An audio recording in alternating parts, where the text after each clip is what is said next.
રાજકોટ જંગલેસરમાં જે ડિમોલેશન કરવામાં આવ્યું તેનું ચા પાણી નાસ્તા અને જમવાનું બિલ 60 થી 70 લાખ રૂપિયામાં મૂકવાનું આવ્યું, જેમાં જમવામાં કાજુ કતરી, ખજૂર રોલ. તો આ લોકો ડિમોલેશન કરવા ગયા હતા કે ત્યાં પિકનિક મનાવવા ગયા હતા, જે એસી હોલમાં બેસી અને 200 વાળી થાળી જમતા હતા રાઉન્ડ ટેબલમાં. તો આ ભ્રષ્ટાચારીઓ ક્યાં જમવા ગયા હતા કે ડિમોલેશન કરવા ગયા? આ પ્રજાના પૈસા લૂંટવાની વાત છે. અને ખાસ કરીને મારે રાજકોટના કમિશનરને કહેવું છે કે તમારા ટેબલ ઉપર આવી દરખાસ્તો આવે તો પહેલાં અહીંયાથી જ નામંજૂર કરવી જોઈએ, એને સ્ટેન્ડિંગ કમિટી તરફ જવા જ ન દેવી જોઈએ.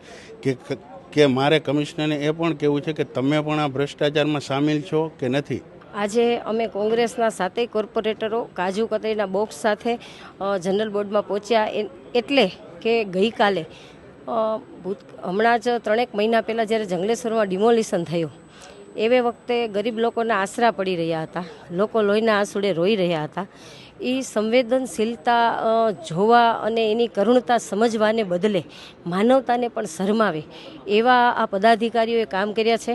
જાણે કે કોઈના લગ્નમાં આવ્યા હોય, કોઈના સારા પ્રસંગમાં આવ્યા હોય એવી રીતે કાજુ કતરી, ખજૂર રોલ, સમોસા અને લાખો રૂપિયાના ચા પાણી નાસ્તા અને મોંઘા મોંઘા પકવાનોની ડીશું જમ્યા છે. જે ગરીબોના લોહીના આંસુડામાં આવા મોંઘા પકવાનો જમ્યા છે એને કુદરત પણ માફ ન કરે, કુદરતે સજા પણ આપી દીધી છે.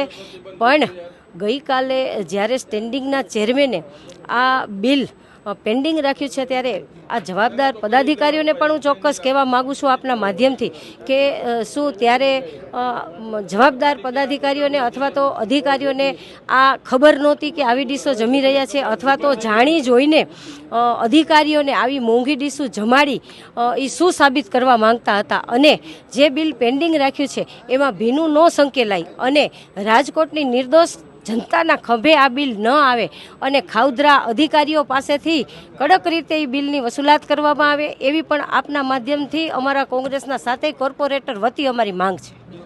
જૂના પદાધિકારીઓ, જવાબદાર અધિકારીઓ પણ હોઈ શકે, કારણ કે જો જે તે વખતના ચાલુ મેયર, સ્ટેન્ડિંગ કમિટીના ચેરમેન અને ડેપ્યુટી મેયર તથા કમિશનર સહિત તમામ આ ચારેય ખૂબ જ જવાબદાર અધિકારીઓ કહેવાય, તો શું એ લોકોની મીઠી નજર તળે આ બધું બન્યું છે કે એ લોકો જાણી જોઈને આ લોકોને આવું લોકોના લોહીના આંસુડામાં જમાડતા હતા?